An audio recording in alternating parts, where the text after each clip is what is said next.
Bonsoir à tous. Un incendie est en cours à La Roche-en-Ménil, en Côte-d'Or. Une quarantaine de sapeurs-pompiers sont mobilisés depuis l'après-midi sur un feu de forêt. 3 hectares de résineux auraient déjà brûlé.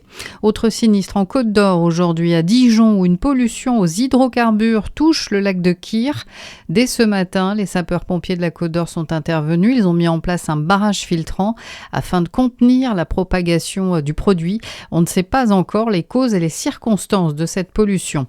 En Saône-et-Loire, 4 personnes, dont 3 adolescents, ont été hospitalisées après l'incendie de leur maison la nuit dernière. Le feu s'est déclaré vers 1h30 du matin à Pierre-en-Bresse. 29 sapeurs-pompiers ont été dépêchés pour venir à bout des flammes. Les 5 occupants s'étaient réfugiés dans une chambre avant de sortir par la fenêtre à l'aide d'un escabeau. L'origine du feu n'est pas encore connue. Une enquête a été ouverte.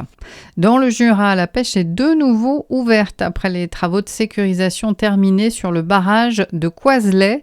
Il y a près d'1 an qu'un bloc rocheux avait été découvert. Il menaçait de s'effondrer dans la retenue du barrage.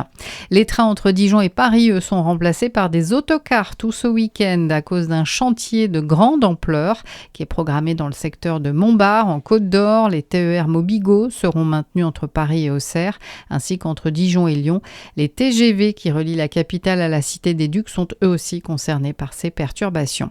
La situation ne nous fait envisager aucune pénurie de carburant, rassure Emmanuel Macron ce samedi, alors que le PDG Total Energy, Patrick Pouyanné, estimait lui un peu plus tôt que si la guerre au Moyen-Orient perdure encore 2 ou 3 mois, nous entrerons dans une ère de pénurie énergétique.